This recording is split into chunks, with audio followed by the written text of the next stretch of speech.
Welcome to the show, everyone. It's a beautiful day, Thursday. What is it? September 4th already, huh? Yes, it is. And we're supposed to expect some rain, but I live in Marina Del Rey, Bill, and I was talking to the young lady today, and she said it downpoured on her in Playa del Rey, which is like a mile away. Wow. It didn't rain in Marina Del Rey last night, but it rained on her. But you know, some of these broadcasters, the Dallas Rains, the Fritz Colemans, they have orgasm when they think about rain because we get so little of it. Yeah, they get very, very excited, I'm sure. So, Bill, you're a complete total stranger. Yeah. But I do know the fact that you were a radio show host. Is that correct? Talk radio, yeah. Talk KABC radio? and KFI here locally, and some national talk radio as well. Do you know a gentleman by the name of Shadow Stevens? Shadow Stevens, I certainly do. Shadow's going to be on my show today. Very this afternoon. Very, very talented guy. Very talented guy. He's got a great voice.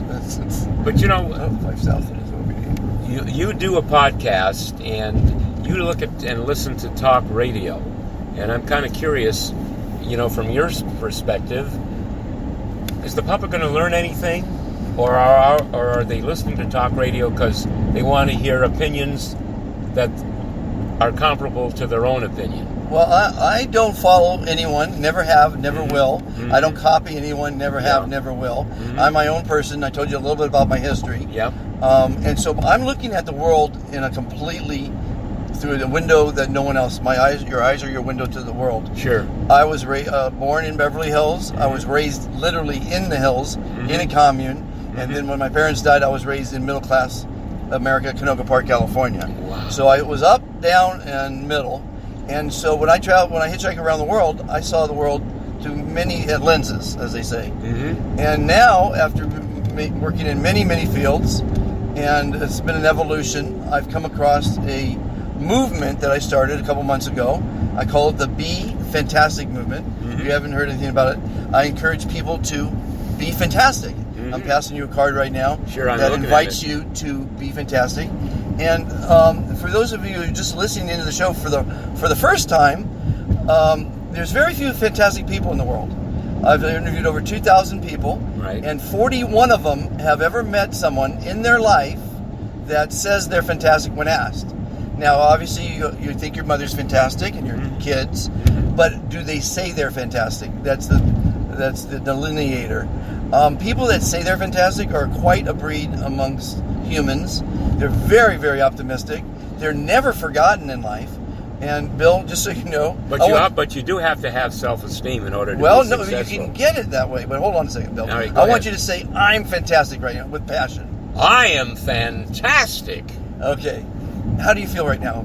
Oh, I feel fantastic. You feel better than you did a minute ago. Yeah. Okay, so what happened in your brain is these neurotransmitters were just released by you saying that word, but because that word put a smile on your face. Right. It forced a smile on your face, but you said it with emotion, so you had even more feeling coming from it. So endorphins, dopamine, and serotonin were just released in your brain. They released stress that you have in your body, Right. which means you'll live longer now. I don't know if it's a millisecond or not, Yeah. but you will live longer every time you smile. You will be happier every time you smile. But here's the beauty of it. When you tell other people you're fantastic, they smile. You make other people feel good and live longer. And you'll never be forgotten in life if you become fantastic. So today, Bill, is the first day of the rest of your life. Now, I had an 89-year-old woman on board, and I asked her how she was when she got in. She said good, like 99% of the people do. And I started interviewing her. She's on my interview show on Uplifting Interviews with Total Strangers on YouTube. And I asked her if she ever met anyone that was fantastic. And she said, my late husband, she outlived 2 of them. Right. Every time he was asked how he would say he was fantastic. And so that made me feel really good to hear it because I'm Dr. Fantastic, right? And I asked her, how did it make you feel? I asked that to everyone that's known someone. She said, it made me feel wonderful every time he said it. And she said, and it made everyone feel good every time he said it. So I said, knowing how it made you feel, why aren't you saying it? And she goes, until you told me about this fantastic movement, I didn't think of it. It didn't come to mind to say it. But she said, now that you've told me this, I'm going to be fantastic the rest of my life. So that made me so happy.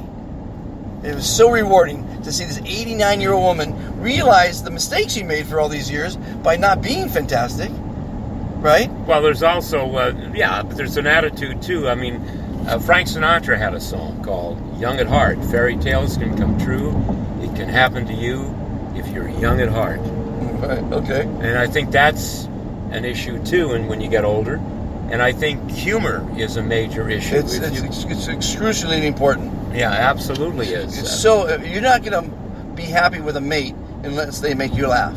That's very true. My wife said every weekend, if you don't make me laugh 4 times this weekend, you're done. I had to make her laugh every weekend. Yeah. But I make her laugh all the time. I look at everything as humorous. Mm-hmm. So I kill me, by the way. I did some stand-up comedy on Sunset Strip at the Comedy Store, but I don't consider that one of my 79 gigs because I didn't get paid for it. Right. If I got paid to do something like picking grapes at 9 years old, I consider it a career someone had, and if I got paid for it, I consider it one of my 79 gigs. Do you think it's harder today though to be funny in the climate we live in, and especially with First Amendment issues Not being at all. challenged? Not at all. You're born with a funny bone. Yeah. You can't buy class. Mm-hmm. You can't buy taste. You can't buy a lot of different things. Right. You can't buy a funny bone. Right. But if you have a funny bone, everything is funny. The climate we live in is funny. Look at the talk show hosts. All they do is make cracks about all the politicians. The politicians are hilarious. Are you kidding me? Everything. There's a silver lining to everything, right? Oh yeah. There's humor in everything. But a minute ago you said you're getting older, and you are older, and I'm older. Yeah. You're as young as you think you are. Oh yeah. You're as successful as you think you are, and no one else's opinion matters. Have you read the book, The Four Agreements? No. Oh, you have to read that, Bill. Yeah. No. Please read that book. It's a great gift for you people listening. It's John Paul DeJoria, my good friend, gave it to me. And I don't read many books, but when a billionaire gives you a book, you should probably read it. Right. I read it. It's very small. It's very easy readable. And basically, I'll tell everyone listening, the 4 agreements, they go into great detail how important these are. But on the face, you'll see how important they are. Agreement number 1 is be impeccable with your word. Not just keeping your word, but what you say your words are important. So be impeccable with your word is number 1. Yeah. Number 2 is never take what people say about you personally, and that's very hard for a lot of people. That's very difficult for a lot of people. Well, but their opinions don't matter because they don't know you that well in most cases, and they have their own agenda. So they're saying things that are maybe it's a jealousy. They have their own issues, right? So if you take fear, all kind of things are making them say what they're saying. Mm-hmm. Jealousies, fears, all kind of things. So never take what people say about you personally. The third is, this is very tough, and I catch myself at times falling prey to it. Never make assumptions. People make assumptions, and as you know, it makes an ass out of you and me. But that's very important not to make assumptions. With no facts. With no facts. You look at someone, they're dressed a certain way, you assume they're a bum, or they're rich. I remember a great story is when I was producing Ray Charles, I had raise some money, and I met a guy with a bunch of money, and I drove my beat up old van up Sunset Plaza Drive to pick up his rolls, and on the way there people sneered at me because it was Beverly Hills, and on the way down people waved at me in his Rolls Royce. Yeah. I was the same person 10 minutes later, but I was driving a Rolls, so it was a little bit different. And you were dressed probably... No, I had long hair still. I still had long hair, dressed the same. I just was driving a Rolls. So you could have been Pink Floyd. I could have been Pink Floyd. Okay, and the fourth one is always do your best. Mm-hmm. Now, with those 4 assumptions, with those 4 agreements, life will be a better. I like the first one especially because if you keep your word, we don't need lawyers. My handshake is as good as any piece of paper. I've done a lot of businesses, and I know a lot of crooks, and they will sign a contract in a New York minute because they know they have no way they're going to abide by it. Their signature means nothing. Yeah. You know, I was raised by beatniks. Told you, very low, artists, and all they cared about was love, art, and family. You know, I mean, they weren't into money. And that's why my mother, being born in Beverly Hills, left Beverly Hills. She saw the greed, the avarice, the plasticity of life. You know. Well, in the entertainment industry, if you look at the entertainment industry, look at greed there. Look at the backstabbing that happens in the industry. It's a tough industry because everybody thinks that you're making $400-500 million and you're Tom Hanks, but not everybody is Tom Hanks. Right. There's an awful lot of people below the line that are making very little money. There's a lot of my son was a professional tennis player. Yeah. And that's the same type deal. There's basically 50 people in the world making good money in tennis, and there's tens of thousands of pros on the tour starving, you know, and giving up every day. And like today, the Dodgers are playing the beginning of the division series. Everybody's excited about that, and you think about that the real fans are the real fans going to be in that ballpark today? I don't think so. It's going to be the corporations that are in that ballpark today. Of course. Because the price of tickets are going to go right through the roof, and most people can't afford it. Yeah. But I understand where you're going. But we mentioned humor, but violence is not funny, and there are an awful lot of people that are in violent neighborhoods today. Correct. How are you optimistic there? Well, you are a product of your environment, Yeah. unfortunately, and in those environments, you're not going to school a lot, and you're poor, and so you have to resort to crime. And the way the system is rigged is once you get caught for your first crime, because you're an amateur, again, you go to jail and you become friends with the criminals that are seasoned, and you learn how to be better criminal. Yeah. And then you come out as a better criminal, and you see life as a bitch because you just got a record now and no one's going to hire you. Right. So it's a perpetual thing. Then you know that committing crime is the way to go because you can't get a job, and you know you got 3 square meals, color television, drugs, sex in jail. So what a cushy life that is. Right? Cushy, but still uncomfortable. Well, no, once you get used to it, I'm sure that, you know, they do want to go back because it's out here, it's everyone against them. And they have to fend for themselves when they get out, too. Exactly. It's a shame. I mean, you know, you can't when you try to do good, let's say I can come up with a cure for cancer today. It's going to ruin many people's lives. It's going to save the cancer. People have cancer, but the industries that are around in and out of the cancer field will be decimated. You know, it's all about the petrodollar. It's all about money. We live in a greedy, litigious society.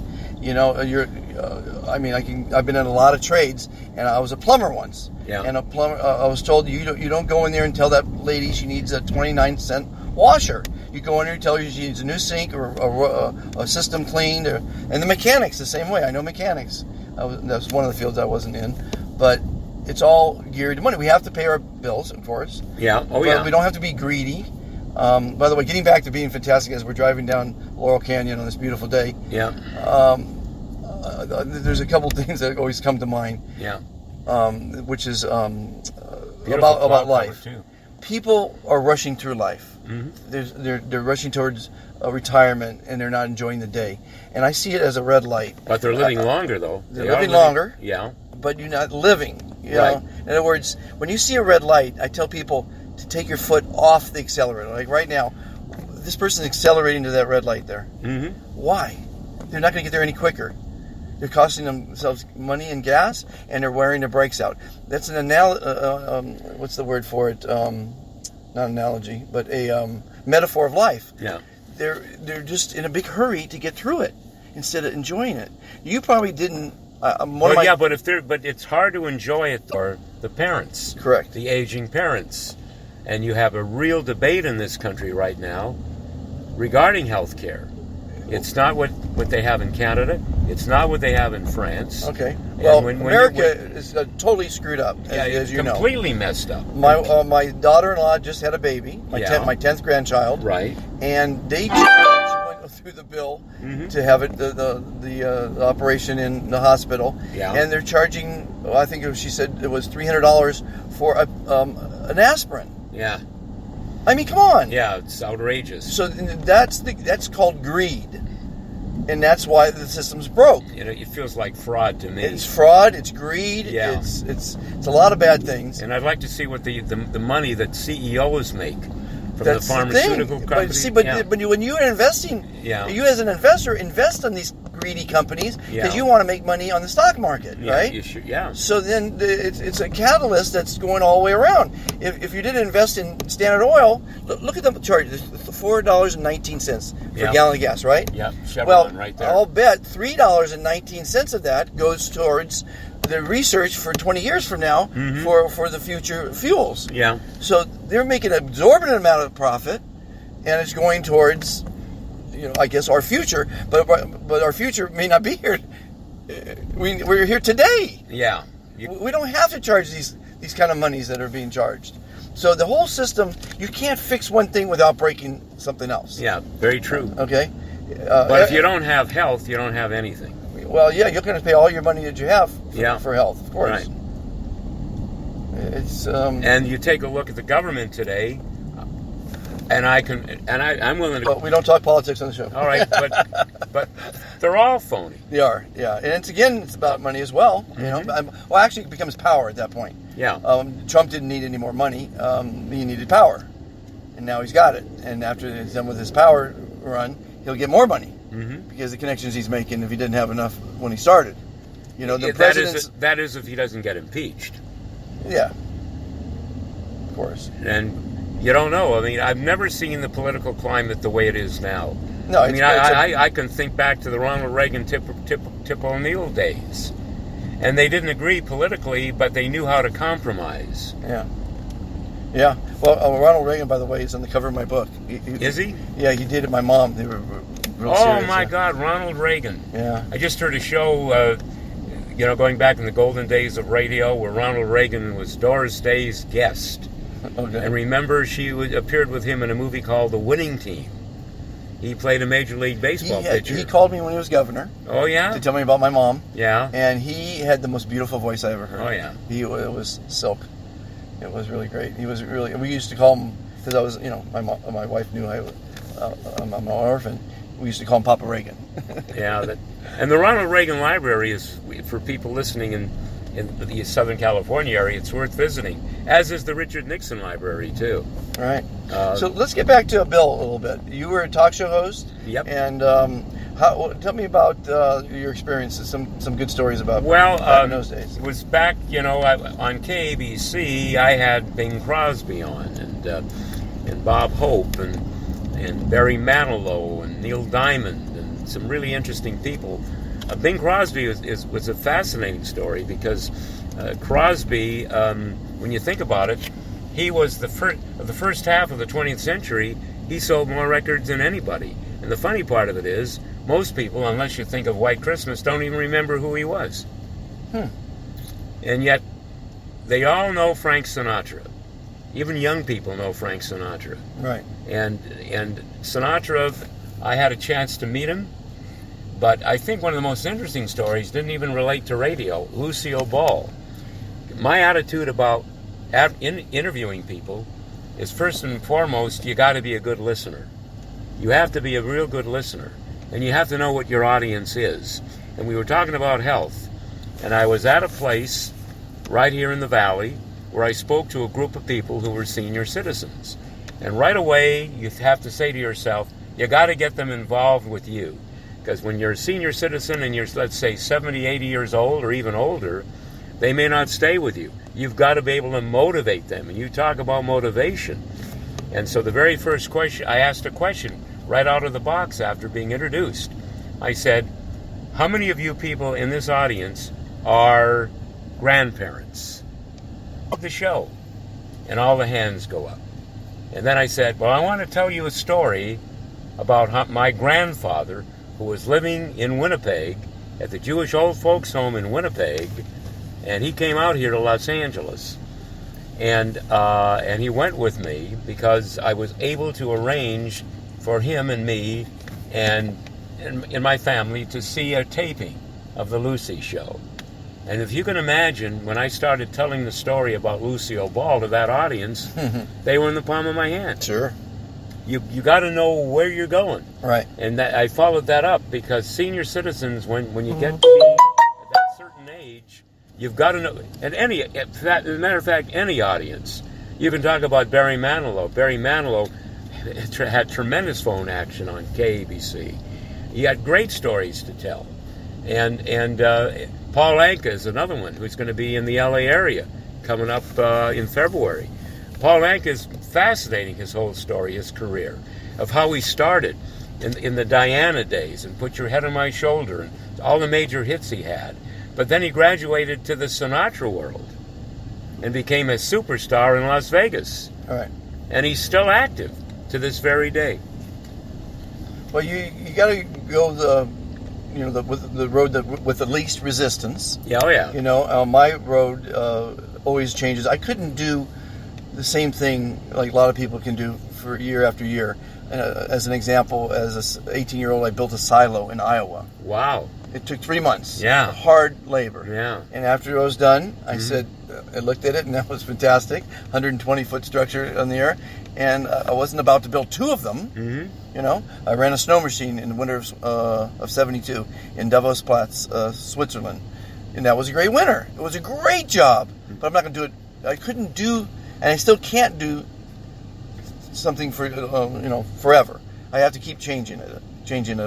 And my wife says, don't tell people you've done this many careers. I said, I think it's a badge of honor that I've tried this many things and accomplished this many things and still want to do other things. You know what I'm saying? You know what? I was curious about you and listening to you, because you have traveled the world.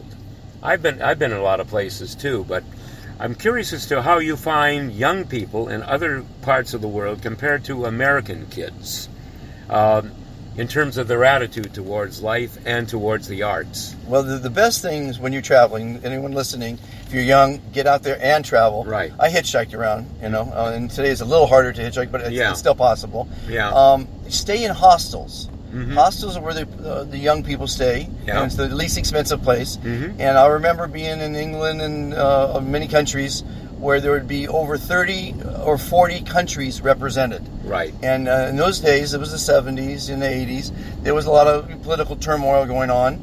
And it had nothing to do with these kids.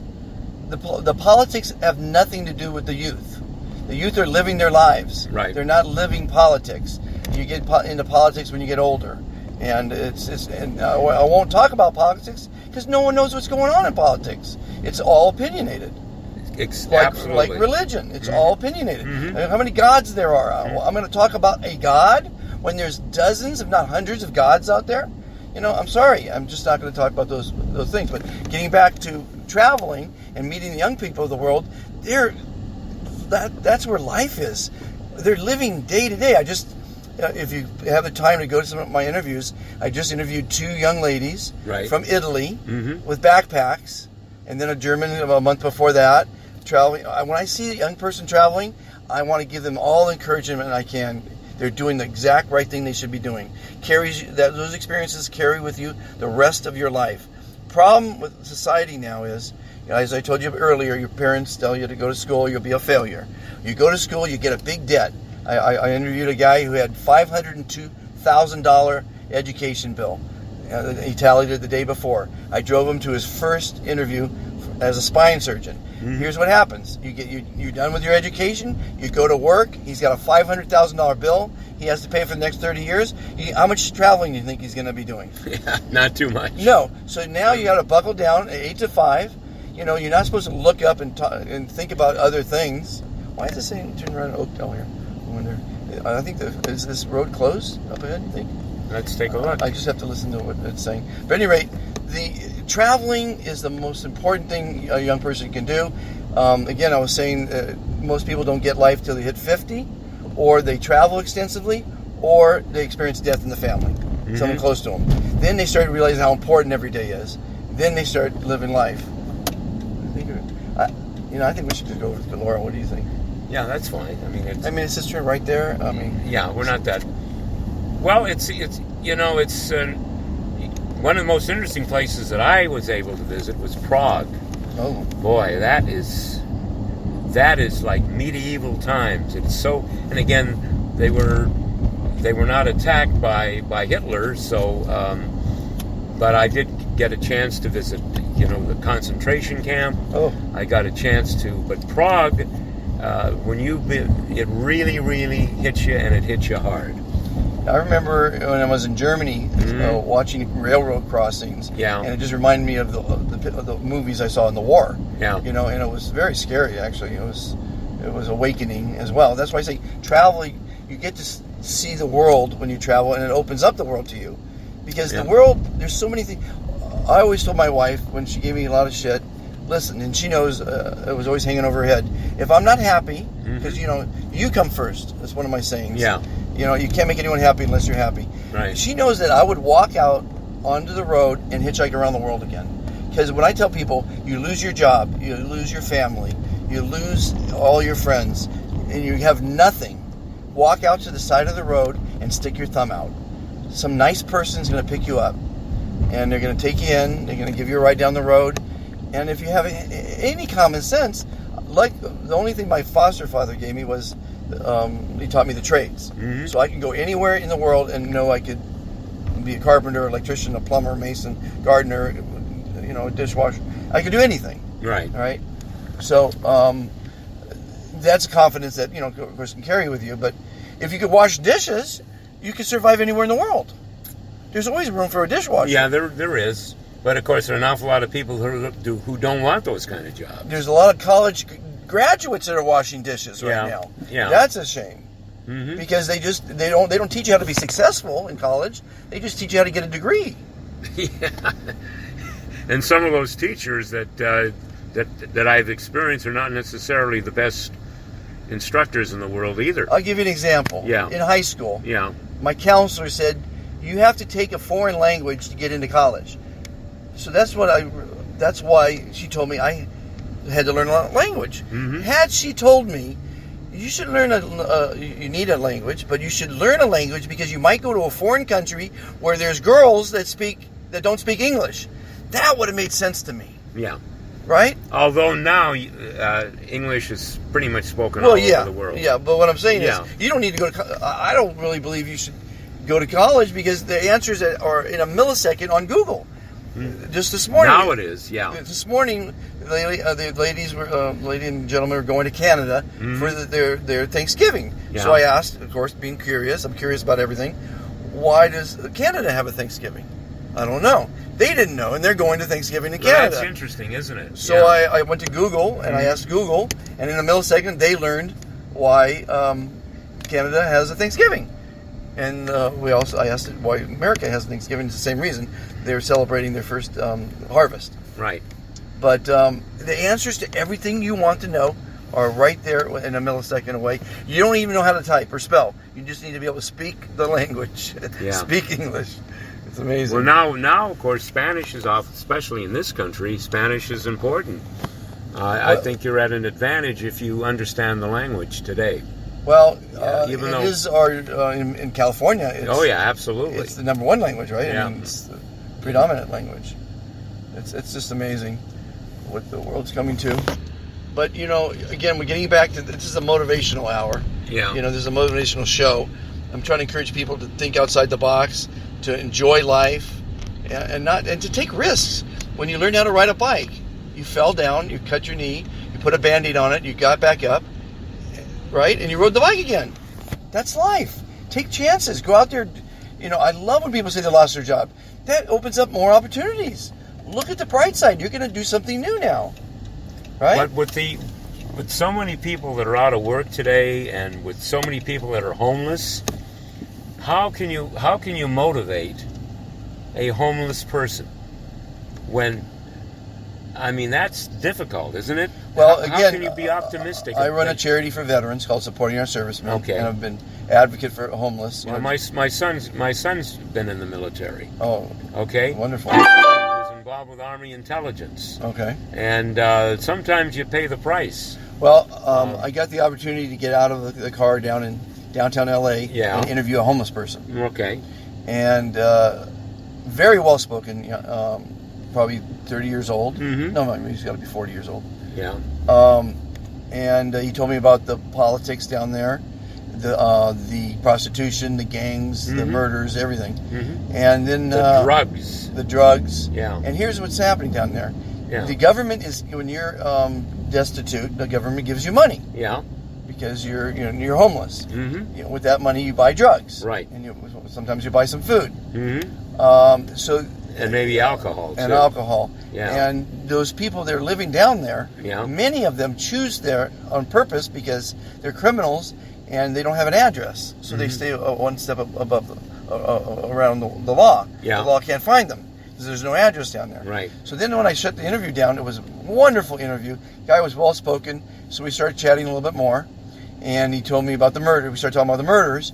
And it turned out he was a 2-time murderer. Wow. And exactly, I said, wow. And he told me about one that he had done a couple months ago. And it was in self-defense, so he got arrested, and then they released him after a couple days because it was self-defense. Yeah. And then he said, but I did do one where I was guilty, and I served 25 years in the pen for it. Oh, so this is an older gentleman. The older guy, he's about 45, I guess. Yeah, I'm okay. gonna say. Well. At any rate, it was. I asked him if I could turn the camera back on because that's great stuff, you know. Yeah, it sure is. Come on, are you kidding me? Yeah. I'm an interviewer, right? Yeah. And he said, "No, I'd prefer not to talk about the murders on tape." Yeah. But if you watch the tape, you would never in a million years guess that he was a murderer. And I shook hands with a murderer, a 2-time murderer, and I always thought that. And I don't know if you've ever thought in your life, but if you're at a movie theater, at a mall. Yeah. Was there a murderer in the vicinity? Did you ever sit next to a murderer? Did you ever talk to a murderer? Have you ever thought it came across your head? I never have thought about that. No. Okay, I just think some wild thoughts sometimes, but there are lots of murderers out there, and they're in society, and they're not all in jail, right? They're not all in jail. You know when I think about murderers, and is when I feel that there's certain areas I better not walk in, like in Washington D.C., even around the White House at night, or in New York City around Central Park at night. I think you're crazy to walk. Well, you know what's really stupid is on my interview with the murderer because you can't stand on the sidewalks in Skid Row. This was in Skid Row. Oh, okay. Because the sidewalks are lined with here in Los Angeles. Yeah, the sidewalks are lined with the tents. Yeah, so I was wearing my $25,000 Rolex while I'm interviewing him. Oh my God! I didn't even think about it because it doesn't come out. If it comes off my arm, I'll lose it, right? Yeah. And they'll kill you for a banana down there, right? Yeah. Oh yeah. And my wife says, "You interviewed a guy in the middle of Skid Row with your watch on?" I go, "I wasn't thinking about it." She goes, "What an idiot!" Well. And how were you dressed? Just regular. I usually wear shorts when I was driving Lyft. Just shorts, you know. Not fancy, not a suit or tie. No. Yeah. That's obviously a green flag to rob someone. But again, it's the assumption. Don't assume certain things, right? So people see me in shorts and flip flops.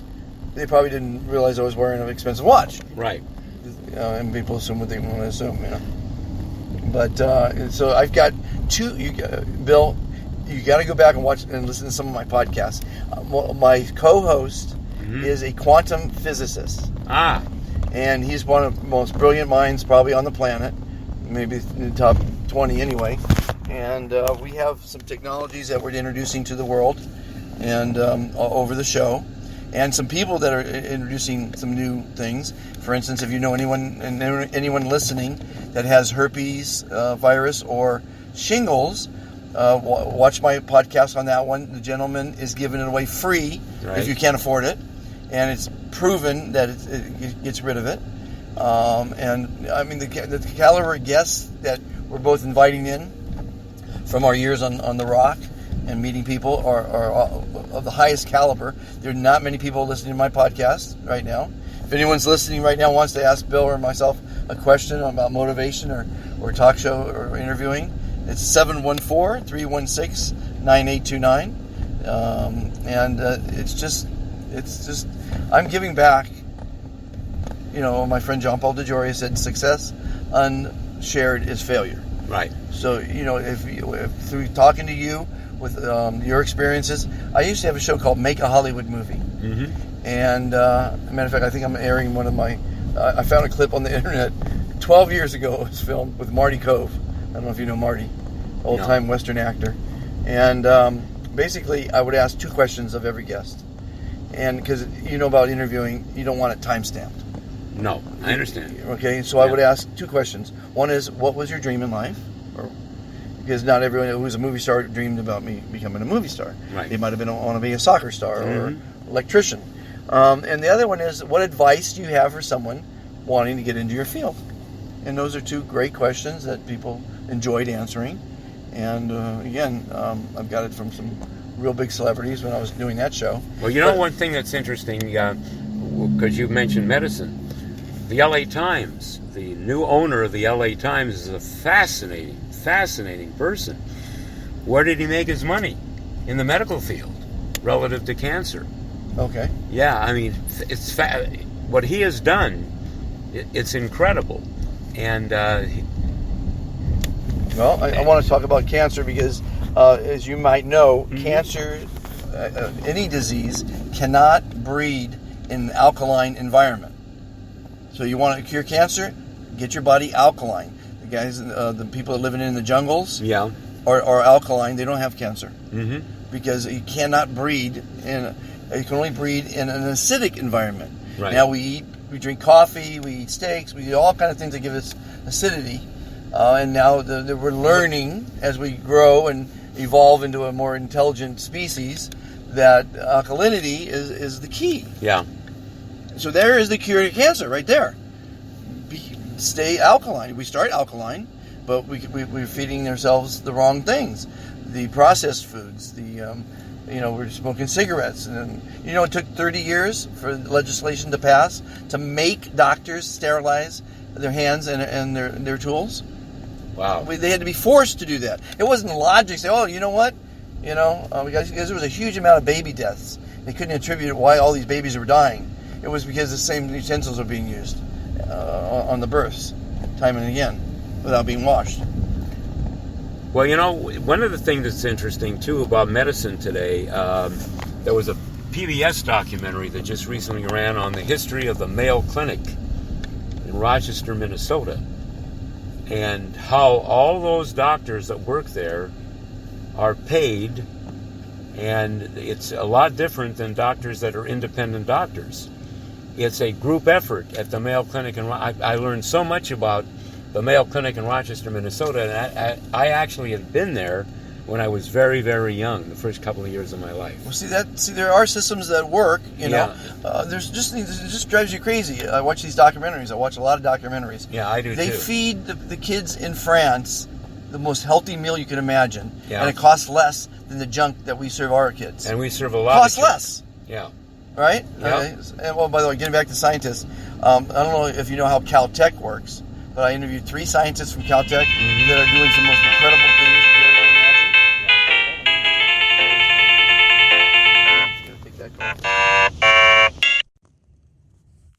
JP. Hey, Monty, I'm here in Austin giving you a call. I want to tell you that John Anthony isn't manufacturing hemp. He's manufacturing THC, into liquid. In other words, they take what's left of the plant, they grind it up, and then they make liquid out of it. No, I know that. I know. Yeah, but they make CBD. They make THC and CBD. Actually, I have buyers for that as well, JP. I have buyers for that. What he is he buys, and my God, they could use 5,000 pounds a week. But the 5,000 pounds a week is THC, but it has to be organic. Like, it's out there, but 95% of it is not organic. I agree. They test everything for pesticides because they only want to do organic. And most of what they get, they have to turn away and just send it right back again. Because we've got certified organic materials. What would be the price on that per pound? Well, it depends. It all depends on how much they're buying. But I'm actually driving right now. I'm gonna have to call you back. But 5,000 pounds at a time. 5,000 pounds at a time. See, I wish I could write this down. He's looking for 5,000 pounds, or he's selling. Well, right now he just cut a deal with someone for 20,000 pounds, but could use more. Okay. He's the one that created Paul Mitchell hair products. Oh yeah, I know. And certainly know Paul Mitchell. Yeah, it was him. It was John Paul. And he's just sold Patron last month for billions of dollars. God. money breeds money. Yeah. That's for sure. Well, we're getting close. Yeah. So what are you up to today? Well, I've you got going to the doctor? Yeah, I'm going. Well, I've got. We're not on the podcast. No. I got.